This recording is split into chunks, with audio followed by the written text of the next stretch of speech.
नमस्कार, मैं जनता शिवम गौतम। असम में बीटीसी यानी कि बोडोलैंड की जो टेरिटरी काउंसिल है उसके चुनाव हुए और इन चुनावों में भारतीय जनता पार्टी को भारी जीत मिली है। इस जीत की कई सारी वजह हैं और इस जीत के क्या परिणाम आने वाले 6 महीने बाद जब असम में चुनाव होंगे उसमें देखने को मिलेंगे। इस जीत में एक तरीके से ये सेमीफाइनल था असम के चुनावों को लेकर और भारतीय जनता पार्टी और उसके साथ एनडीए की जो पार्टनर है यूपीपीएल, इन दोनों को मिलाकर 21 सीटें जीती हैं इन दोनों ने। और जो वर्तमान में बोडो पीपल्स फ्रंट था उसको मिली हैं 17 सीटें। लेकिन ये तस्वीर पूरी तरीके से अभी साफ नहीं हुई और ये तस्वीर साफ तब होती है जब आगे हम बताते हैं कि कांग्रेस को इस पूरे चुनाव में 40 में से 1 सीट मिली है, भारतीय जनता पार्टी को 9 मिली हैं, यूपीपीएल को 12 सीटें मिली हैं। यूपीपीएल और भारतीय जनता पार्टी मिलकर 21 सीटों का बहुमत हासिल किया है उन्होंने। और जो वर्तमान का जो सत्ताधारी बीपीएफ था उसको 17 सीटें मिली हैं। यहाँ पर अजमल की भी करारी हार हुई है, उसको कोई सीट मिली है। बदरुद्दीन अजमल जिसको कहा जाता है कि असम में उसका अच्छा खासा प्रभाव है क्योंकि बांग्लादेशी घुसपैठियों का संरक्षक के तौर पर उसको जाना जाता है, मजहबी राजनीति करने के लिए उसे जाना जाता है। लेकिन यहाँ पर मजहबी राजनीति की बोडोलैंड की जो बोडो काउंसिल है, टेरिटोरियल काउंसिल, उसमें करारी हार हुई है। और बीटीसी यानी बोडोलैंड टेरिटोरियल काउंसिल में कोकराझार, चिरांग, बक्सा और उलगुरी जिले आते हैं। इसको लेकर भारत के गृह मंत्री अमित शाह ने बधाई भी दी है हेमंत बिस्वा शर्मा को भी, मुख्यमंत्री सर्बानंद सोनोवाल को, और साथ में जो दूसरे नेता हैं बीपीएल जो यूपीपीएल के उनको भी बधाई दी है। इस सब के पीछे जो रणनीति है अमित शाह की ही काम कर रही है क्योंकि पिछले साल जनवरी में एक समझौता हुआ था बोडो पीपल्स फ्रंट के साथ में और जो यूपीपीएल के साथ में। उसके बाद इन लोगों ने एनडीए ज्वाइन किया और ये मुख्य धारा में जुड़े थे। हालांकि इस चुनाव में एक बड़ी बात रही कि यूपीपीएल और भारतीय जनता पार्टी ने अलग अलग होकर चुनाव लड़ा था, लेकिन चुनाव के बाद जो परिणाम आए हैं वो संयुक्त रूप से एनडीए के पक्ष में है और एनडीए के नेताओं की बैठक भी इसको लेकर हो चुकी है। इस बैठक में तमाम जो दूसरे नेता शामिल रहे, प्रमोद बोरो और बीटीसी के जो प्रमुख है हाग्राम मोहिलरी, और साथ में मुख्यमंत्री सर्बानंद सोनोवाल के बीच अब बैठक हो चुकी है। उसके बाद इस बीटीसी का गठन होगा और एनडीए के तौर पर वहां पर नई सत्ता में लोग बैठेंगे। इसको लेकर कांग्रेस जो एक सपना बुन रही थी कि असम में उसका शायद कुछ भला हो सकता है, उसको अच्छी खासी सीटें मिल सकती हैं, लेकिन असम के जो संकेत आए हैं उससे स्पष्ट हो जाता है कि अब आने वाले दिनों में कांग्रेस का असम में कोई भविष्य फिलहाल तो दिखाई नहीं देता है क्योंकि 9 सीटें भारतीय जनता पार्टी द्वारा जीता जाना ये अपने आप में एक बड़ी जीत है। इससे पहले भारतीय जनता पार्टी के पास केवल 1 सीट थी और 1 से 9 तक पहुंचना एक बड़ा संकेत है कि असम की जो सरकार है, सर्बानंद सोनोवाल की जो सरकार है, हेमंत बिस्वा शर्मा जैसे जो मंत्री हैं उनके सतत प्रयास से ये जीत हासिल हुई है। और इसी वजह से गृह मंत्री अमित शाह ने इन सभी को बधाई दी है और ये कहा है कि आने वाले दिनों में जब असम में चुनाव होंगे तब ये इस जो तस्वीर है और ज़्यादा खिलकर निखरेगी, कमल और ज़्यादा खिलते हुए नजर आएंगे। अब इस जीत से एक संकेत और मिल गया है कि कांग्रेस का पूर्वोत्तर में जो एक सूर्यास्त हुआ है, पूर्वोत्तर में जो उसका जहाज डूबा है, वहां उसके उबरने की कोई संभावना दिखाई नहीं देती है। सोनिया गांधी हो, राहुल गांधी हो या दूसरे उनके चाटुकार चमचों की फौज हो, वो कितनी भी कोशिशें करने के बाद अपनी पार्टी को पूर्वोत्तर में रिवाइव नहीं कर पा रहे हैं, उसको दोबारा से खड़ा नहीं कर पा रहे हैं। और यही स्थिति देश के तमाम अन्य राज्यों में भी बनती हुई दिख रही है। असम जो है वो पूर्वोत्तर का सबसे बड़ा राज्य है, सबसे बड़ी जनसंख्या वहाँ है, सबसे बड़ा इलाका वहाँ है और उस राज्य में भारतीय जनता पार्टी की सरकार है। ये भी कांग्रेस पार्टी के लिए एक बहुत बड़ा झटका है, बहुत बड़ा एक ऐसा झटका है जिससे कांग्रेस को उभरने में बहुत लंबा समय लगता हुआ दिख रहा है। अरुणाचल प्रदेश में पहले से भारतीय जनता पार्टी की सरकार है। अगर पूर्वोत्तर की बात की जाए तो तमाम जो राज्य हैं उनमें ज्यादातर भारतीय जनता पार्टी या एनडीए की सरकारें हैं, 1-2 राज्य को छोड़कर। यह स्थिति इसलिए पैदा हुई है कि पूर्वोत्तर को लेकर जो नीतियां या जो सोच कांग्रेस पार्टी ने बना रखी थी, एक भेदभाव जैसी स्थिति होती थी और पूर्वोत्तर के नेताओं को इस्तेमाल किया जाता था वहाँ पर जिस तरीके से जो अलगाववाद जैसी स्थितियाँ पैदा होती थी या जो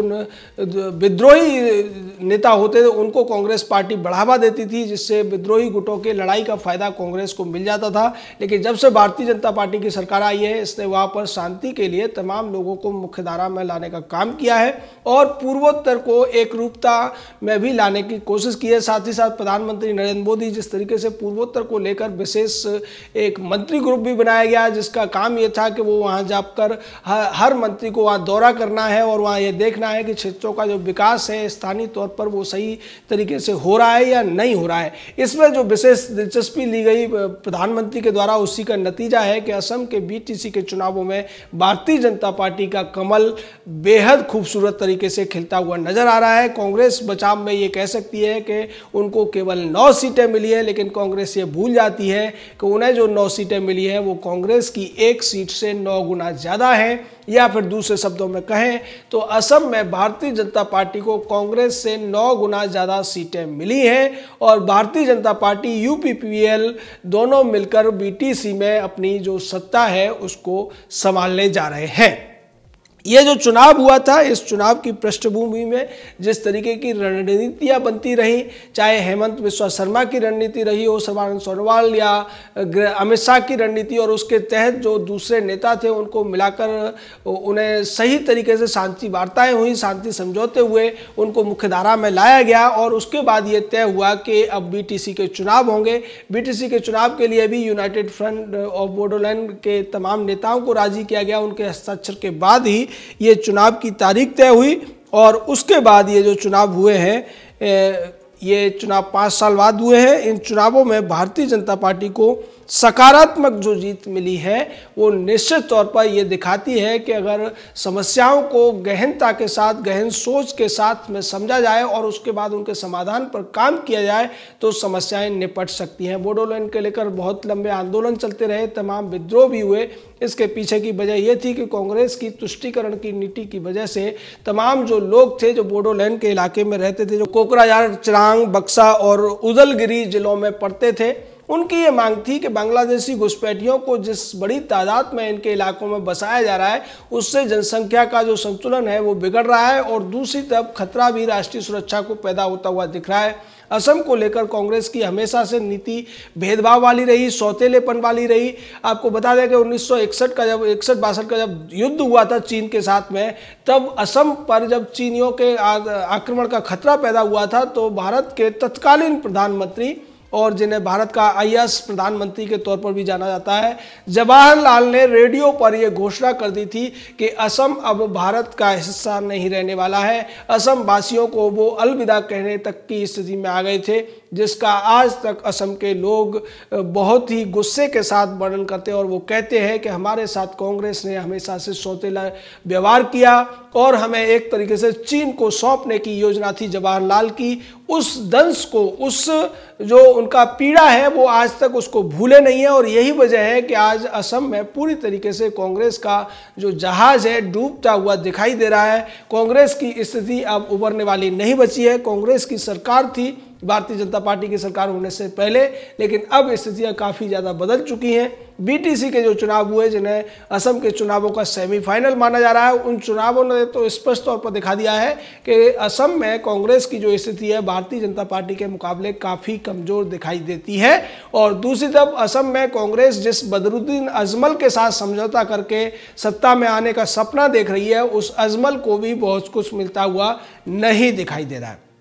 क्योंकि असम के जो लोग हैं वो राष्ट्रवादी लोग हैं। वो राष्ट्र के साथ चलना चाहते हैं, राष्ट्र के बारे में सोचना चाहते हैं। किसी भी तरीके से बांग्लादेशी घुसपैठियों का समर्थन करने वालों या फिर तुष्टीकरण की राजनीति करने वालों, मजहब की राजनीति करने वालों का वो साथ देने के मूड में नहीं है। और ये बुरा सपने की तरह हो सकता है राहुल गांधी और सोनिया के लिए, जिन्हें ये लग रहा था कि शायद अब पूर्वोत्तर से उनको एक आध राज्य मिल जाएगा जिससे वो राज्यसभा की सीटें भी बढ़ा पाएंगे और सत्ता में भागीदारी भी उन्हें मिलेगी, जिससे वो लूट खसोट की उनकी जो पुरानी आदत है, घोटाले के जो पुराने उनकी परंपरा है, उस घोटाले की परंपरा को भी बरकरार रख पाएंगे। लेकिन असम के लोगों ने ये संकेत दे दिया है कि वो घोटाले और लूट खसोट या अलगाव की या देश के विभाजन की राजनीति में विश्वास नहीं रखते हैं। वो राष्ट्रवादी सोच रखते हैं और वो राष्ट्र के विकास में अपना योगदान देने के लिए हर तरीके से साथ में खड़े हुए हैं। बीटीसी के चुनावों में जिस तरीके से परिणाम आए हैं, उसके बाद एक और चीज़ स्पष्ट हो जाती है कि अब तमाम कोशिशों के बाद जो ये कोशिशें हो रही थी कांग्रेस की तरफ से कि पूर्वोत्तर में भारतीय जनता पार्टी को किसी तरीके से कमज़ोर किया जाए, उसको उसमें टूट कराई जाए या उसके ऊपर दबाव बनाया जाए, वैसा होता हुआ नहीं दिख रहा है। पूर्वोत्तर के तमाम राज्य भी अब भारत के मुख्य धारा के राज्यों की तरह से ही विकास में अपना पूरा भागीदारी दे रहे हैं और उनको इसका हिस्सा भी मिल रहा है। जिस तरीके से प्रधानमंत्री विशेष तौर पर पूर्वोत्तर को तरजीह देते हैं, तमाम क्षेत्रों में उसके लिए उन्होंने योजनाएं बनाई हैं, उससे अब लोग खासे संतुष्ट होते हुए दिखाई दे रहे हैं और इसी का नतीजा चुनावों में भी देखने को मिल रहा है। जय हिंद, जय भारत।